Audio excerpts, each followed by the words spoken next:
کہ صحیح بخاری میں موجود ہے، سیدنا ابو بکر صدیق رضی اللہ تعالیٰ عنہ کی موت کا وقت جب قریب آیا تو انہوں نے اپنی بیٹی سیدہ عائشہ سلام اللہ علیہا کو بلایا اور کہا کہ بیٹا نبی الاسلام کو کتنے کپڑوں میں دفنایا گیا تھا؟ تو انہوں نے کہا ابا جی 3 کپڑوں میں،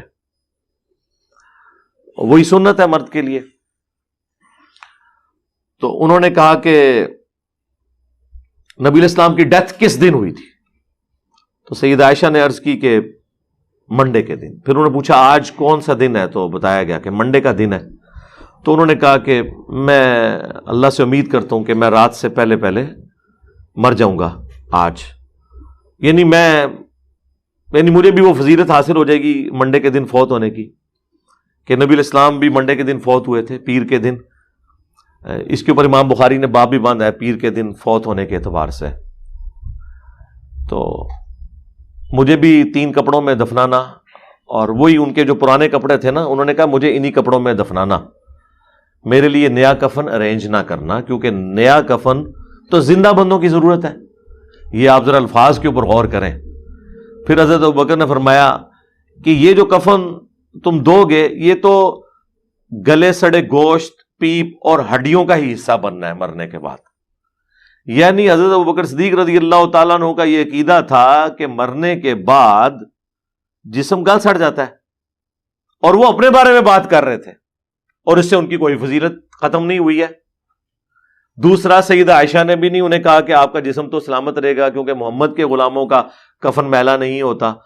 تو اس سے امام بخاری نے ایک تو عقیدہ سمجھا دیا کہ یہ ہے ہی عقیدہ جعلی ہے، اگر اللہ پروٹوکول دے دے وہ اللہ کی مرضی ہے، لیکن یہ کوئی بنیادی عقیدہ نہیں ہے سوائے انبیاء کے۔ دوسرا، حضرت ابوبکر صدیق رضی اللہ تعالیٰ عنہ کا علم غیب جو ہے نا، وہ اس میں پتہ چل گیا کیا ہے، وہ اس طرح کہ اسی حدیث میں موجود ہے کہ سیدنا ابوبکر پھر پیر کو فوت نہیں ہوئے، بلکہ وہ پیر اور منگل کی درمیانی رات کو فوت ہوئے، کیونکہ اسلام میں مغرب کے بعد اگلا دن شروع ہو جاتا ہے، اور منگل کی صبح فجر سے پہلے انہیں دفنا دیا گیا۔ تو حضرت ابوبکر تو کہہ رہے تھے مجھے امید ہے کہ میں پیر کے دن فوت ہو جاؤں گا، اور اس میں الفاظ ہے میں رات سے پہلے پہلے فوت ہو جاؤں گا، کوئی رات کو تو منگل شروع ہو جائے گی۔ تو میرے بھائی، اگر حضرت ابوبکر صدیق رضی اللہ تعالیٰ عنہ کو اپنی موت کے اعتبار سے علم الغیب نہیں ہے تو بابت شیء کوئی نہیں۔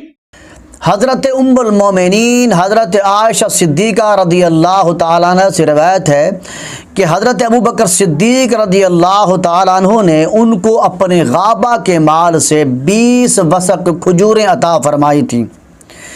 پھر جب ان کی وفات کا وقت قریب آیا تو انہوں نے کہا اے بیٹی، مجھے اپنے بعد تمام لوگوں کی بنسبت تمہارا خوشحال ہونا سب سے زیادہ پسند ہے، اور اپنے بعد تمہارا تنگ دست ہونا مجھ پر سب سے زیادہ شاق ہے، اور میں نے تم کو درخت پر لگی ہوئی کھجوروں میں سے 20 وسق کھجوریں دی تھی۔ اگر تم ان کھجوروں کا اندازہ کر کے درختوں سے توڑ لیتی تو وہ آج تمہاری ہو جاتی۔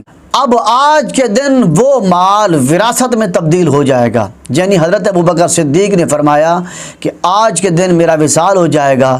ظاہر ہے ایک آدمی کے وصال کے بعد جو اس کا مال ہوتا ہے وہ ورثہ میں تقسیم ہوتا ہے، اور اب تمہارے 2 بھائی اور 2 بہنیں ہیں، اب تم اس مال کو کتاب اللہ کے مطابق تقسیم کرنا۔ تو حضرت عائشہ صدیقہ رضی اللہ تعالیٰ عنہ نے عرض کیا اے میرے ابا جان، اگر یہ مال اس سے بھی بہت زیادہ بھی ہوتا تو میں اس مال کو چھوڑ دیتی، مگر میری بہن تو صرف ایک ہے اور وہ حضرت اسماء ہے، تو میری دوسری بہن کون سی ہے؟ حضرت ابوبکر صدیق رضی اللہ تعالیٰ عنہ نے فرمایا وہ ان کی زوجہ بنت خارجہ سے پیدا ہوگی۔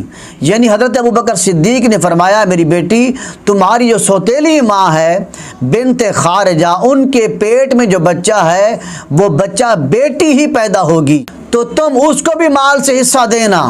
تو گویا کہ حضرت ابوبکر صدیق رضی اللہ تعالیٰ عنہ نے اپنی بیوی جو حاملہ تھی اس کے پیٹ میں جو بچہ تھا اس کی بھی خبر دی تھی کہ وہ بچہ لڑکی ہی پیدا ہوگی، چنانچہ حضرت ابوبکر صدیق رضی اللہ تعالیٰ عنہ کے وصال کے بعد ان کی بیوی بنت خارجہ سے جو بچہ پیدا ہوا وہ لڑکی ہی پیدا ہوئی تھی جس کا نام تھا ام کلثوم۔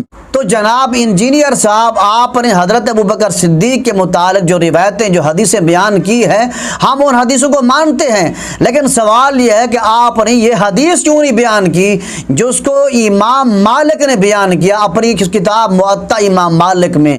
حدیث نمبر ہے 1503۔ شاید کہ آپ نے اس لیے اس حدیث کو بیان نہیں کیا کہ اگر آپ بتاتے کہ حضرت ابوبکر صدیق نے اپنی وفات سے قبل اپنی حاملہ بیوی کے پیٹ میں جو بچہ تھا اس کے متعلق بتا دیا تھا کہ یہ لڑکی پیدا ہوگی۔